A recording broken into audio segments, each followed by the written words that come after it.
Allies exam पाठशाला में आपका स्वागत है।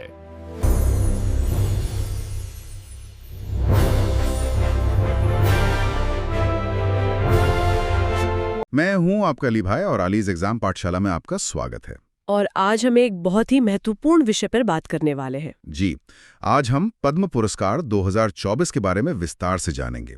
ये एसएससी, जीडी, जीके, जीएस के लिए आप कह सकते हैं एक संपूर्ण निचोड़ होने वाला है। बिल्कुल। इसमें हम न सिर्फ महत्वपूर्ण तथ्यों पर बात करेंगे, बल्कि उन्हें याद रखने के लिए कुछ मजेदार मेमोरी ट्रिक्स पर भी चर्चा करेंगे। तो चलिए सबसे पहले इसकी नींव से शुरू करते हैं। मतलब इन पुरस्कारों का इतिहास क्या है? ये हमेशा से पद्म विभूषण, भूषण और श्री तो नहीं कहलाते थे ना? नहीं, बिल्कुल नहीं। ये बात बहुत दिलचस्प है। जब 1954 में इनकी शुरुआत हुई तो इनके नाम बहुत ही सीधे साधे थे। अच्छा, क्या नाम थे? वर्ग 1, वर्ग 2 और वर्ग 3। ओह, बस इतना? वर्ग 1, 2, 3? हाँ, बस इतना। लेकिन ये नाम सिर्फ 1 साल चला। 1955 में राष्ट्रपति भवन ने एक अधिसूचना जारी की और फिर इनके आज के नाम रखे गए। यानी पद्म विभूषण, पद्म भूषण और पद्मश्री। एकदम सही। और इन तीनों में सबसे बड़ा कौन सा है? इसे लेकर अक्सर लोग कंफ्यूज हो जाते हैं। हाँ, वो ट्रिक काफी काम की है। जिसमें जितने ज्यादा शब्द वो उतना बड़ा पुरस्कार। बिल्कुल। विभूषण सबसे बड़ा, फिर भूषण और फिर श्री। ये कोई आधिकारिक नियम तो नहीं है, पर याद रखने का एक बहुत अच्छा तरीका है। सही कहा। लेकिन यहाँ एक और जरूरी बात है, ये पुरस्कार हमेशा लगातार नहीं दिए गए। इसमें कुछ ब्रेक भी आया है। जी, ये जानना बहुत जरूरी है। 2 बार ऐसा हुआ है। 2 बार? हाँ, पहली बार 1978 से 79 में मोरारजी देसाई सरकार के दौरान इन्हें निलंबित कर दिया गया था। और दूसरी बार? दूसरी बार 1993 से 1997 के बीच। कुछ प्रशासनिक कारणों से ये पुरस्कार उस दौरान नहीं दिए गए। अच्छा, तो ये रुकावटें भी अपने आप में उस समय की कहानी कहती हैं। बिल्कुल। चलिए अब सीधे 2024 पर आते हैं। हाँ, इस साल के आंकड़े क्या कहते हैं? कुल कितने पुरस्कार दिए गए हैं? इस वर्ष कुल 131 पुरस्कार दिए गए हैं। 131। और इनका वर्गीकरण कैसा है? मतलब पद्म विभूषण कितने, भूषण कितने? तो देखिए, 5 पद्म विभूषण हैं, 17 पद्म भूषण और 110 पद्मश्री। 5, 17 और 110। जी, लेकिन जो बात मुझे इससे भी ज्यादा दिलचस्प लगी वो है विजेताओं का विवरण। आप महिलाओं और मरणोपरांत पुरस्कारों की बात कर रही हैं? हाँ, इस साल 19 महिला विजेताओं को सम्मानित किया गया है। 19? ये एक अच्छा आंकड़ा है। और 16 पुरस्कार उन हस्तियों को दिए गए हैं जो अब हमारे बीच नहीं है। 16? इसको याद रखने की भी एक ट्रिक है। क्या? 16 लोग दुनिया से सो गए। थोड़ा मॉर्बिड है पर याद रह जाता है। हाँ, ये तो याद रह जाएगा। ये 16 का आंकड़ा दिखाता है कि देश अपने उन रत्नों को नहीं भूलता। सही कहा। इसी विरासत की बात करें तो इस साल की लिस्ट में कुछ बहुत बड़े नाम हैं। कला के क्षेत्र से शुरू करते हैं। धर्मेंद्र जी। धर्मेंद्र सिंह देओल। उन्हें कला के क्षेत्र में पद्म भूषण मिला है, महाराष्ट्र से। पर उन्हें तो पहले भी पद्म भूषण मिल चुका है ना? जी, 2012 में। जी। इसके अलावा उन्हें फिल्म फेयर और IIFA से लाइफ टाइम अचीवमेंट अवार्ड भी मिले हैं।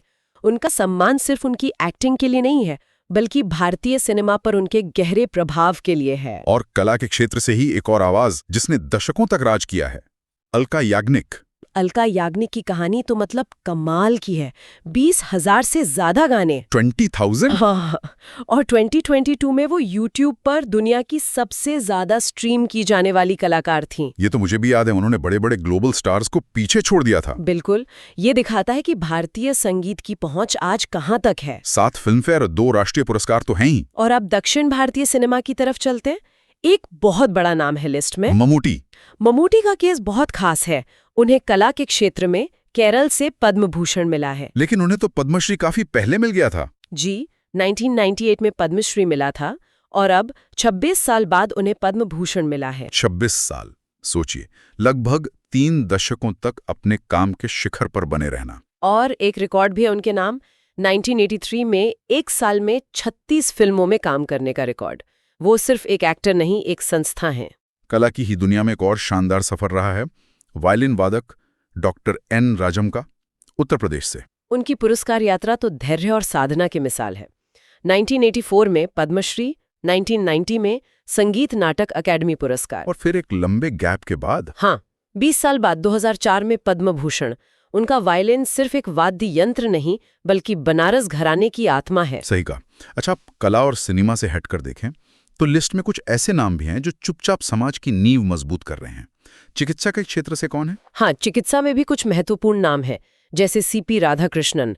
उनका पूरा नाम है कल्लीपट्टी रामास्वामी पलानीस्वामी। कल्लीपट्टी, इसको याद रखने की एक ट्रिक हो सकती है, पट्टी से। हाँ, पट्टी कौन करता है? डॉक्टर। ये हमें उन डॉक्टरों की याद दिलाता है जो देश के कोने कोने में सेवा कर रहे हैं। और एक और नाम है डॉक्टर नूरी दत्तात्रेय। वो एक भारतीय अमेरिकी कैंसर विशेषज्ञ है ना? जी, यूएसए से। ये नाम दिखाता है कि पद्म पुरस्कार सिर्फ भारत की सीमाओं में बंधे नहीं हैं। ये उन प्रवासियों को भी सम्मानित करते हैं जो दुनिया भर में भारत का नाम रोशन कर रहे हैं। चिकित्सा के साथ साथ सामाजिक कार्यों में भी कुछ गुमनाम नायकों को पहचान मिली है, जैसे SKM मलानंदन। बिल्कुल, उनका क्षेत्र सामाजिक कार्य है और उनके नाम को याद रखने के लिए लोग एक ट्रिक इस्तेमाल करते हैं। मेला वाली? हाँ, मेला से याद रखें, समाज मेला हो गया है, इसे साफ कर दो। मजाक अपनी जगह है, पर असल में उनका काम समाज को बेहतर बनाने की एक बहुत गंभीर कोशिश है। इसी तरह एक और नाम है वेल्लापल्ली नटेशन का, केरल से, सार्वजनिक मामले। जी, और इनके लिए भी एक ट्रिक है। नटेशन से मिलता जुलता शब्द स्टेशन, और स्टेशन एक सार्वजनिक जगह है। बिल्कुल। तो वेल्लापल्ली नटेशन, सार्वजनिक मामले। सार्वजनिक मामलों की बात हो रही है। हाँ, तो इस साल की लिस्ट में राजनीति के भी कुछ बड़े चेहरे शामिल हैं। हाँ, और ये हमेशा एक बहस का विषय रहता है, लेकिन इन पुरस्कारों का एक मकसद उन लोगों को भी सम्मानित करना है जिन्होंने देश की राजनीति को दिशा दी है। जैसे झारखंड से शिबू सोरेन। जी, उन्हें उनके समर्थक दिशोम गुरु यानी सबसे बड़ा गुरु कहते हैं। वो JMM के संस्थापक हैं और धान काटो आंदोलन जैसे कई आंदोलनों का चेहरा रहे हैं। इसी सूची में भगत सिंह कोश्यारी का भी नाम है। हाँ, सार्वजनिक मामले, उत्तराखंड के दूसरे मुख्यमंत्री और महाराष्ट्र के पूर्व राज्यपाल भी रहे। उनका लंबा राजनीतिक करियर रहा है। और राजनीति के साथ साथ व्यापार और उद्योग जगत से एक बड़ा नाम उदय कोटक। उदय कोटक, महाराष्ट्र से, कोटक महिंद्रा बैंक के संस्थापक। हाँ। उनका सम्मान भारतीय बैंकिंग सेक्टर में उनके योगदान को दर्शाता है। इन सब के अलावा कुछ और भी हस्तियां हैं जिनका जिक्र करना जरूरी है, जैसे खेल की दुनिया से विजय अमृतराज। विजय अमृतराज, जी, टेनिस के लीजेंड।